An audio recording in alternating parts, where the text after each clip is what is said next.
ದುಃಖಕರ ಸಂಗತಿ ವಿಷಯವನ್ನು ತಮ್ಮ ಮುಂದೆ ಹೇಳಲಿಕ್ಕೆ ಇಷ್ಟಪಡ್ತೇನೆ. ಈಗ ಬಂದಿರತಕ್ಕಂಥ ಸುದ್ದಿ, ಬಂಜಿ ಬಂಜಿ ಎಂದು ಅಂದವರಿಗೆ ನಂಚು ಬಿಡಿಸಿದ ಸಾಲು ಮರದ ತಿಮ್ಮಕ್ಕ ವೃಕ್ಷ ಮಾತೆ ಸುಮಾರು 114 ವರ್ಷಗಳ ಸುದೀರ್ಘ ಪಯಣದಿಂದ ಇವತ್ತು ಮುಕ್ತಿ ಹೊಂದಿರತಕ್ಕಂಥದ್ದು.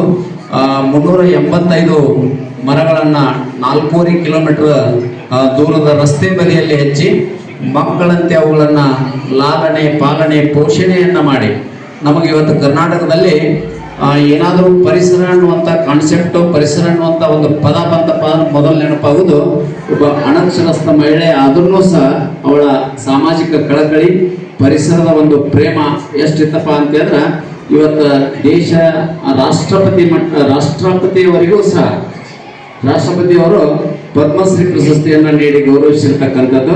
ಅದಕ್ಕೆ ನಾವು ನೀವೆಲ್ಲರೂ ಸಹ ಏನಪ್ಪಾ ಅಂದ್ರೆ ನಮ್ಮ ಸುತ್ತಲಿನ ಪರಿಸರವನ್ನು ಶುಚಿಯಾಗಿಡೋಣ.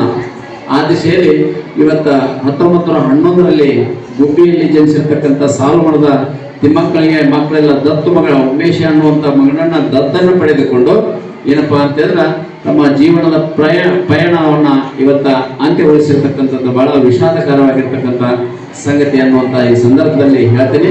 ಅದಕ್ಕೆ ನಾವು ನೀವೆಲ್ಲರೂ ಅವಳ ಆತ್ಮಕ್ಕೆ ಶಾಂತಿ ಸಿಗಲಿ ಅನ್ನುವಂಥ ನಿಟ್ಟಿನಲ್ಲಿ 1 ನಿಮಿಷಗಳ ಕಾಲ ಕುಂತ ಸ್ಥಳದಲ್ಲಿ ನಿಂತುಕೊಂಡು 1 ನಿಮಿಷ ಮೌನಾಚರಣೆಯನ್ನು ಮಾಡೋಣ ಅನ್ನುವಂಥ ಮಾತನ್ನು ತಮಗೆಲ್ಲರಿಗೆ ಹೇಳ್ತೇನೆ.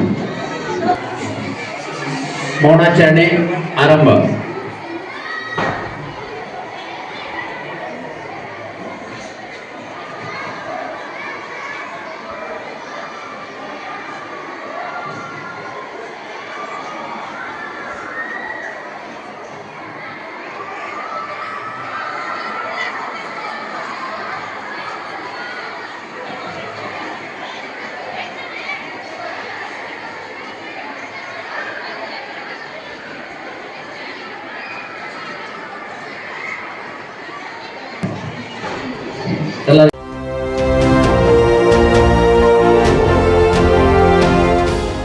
ಚಾಣಕ್ಯನ ಛಲ, ಜನರ ಪರ, ಸದಾ ಶುದ್ಧ ಸುದ್ದಿಗಳೊಂದಿಗೆ ನಿಮ್ಮ ಚಾಣಕ್ಯ ನ್ಯೂಸ್.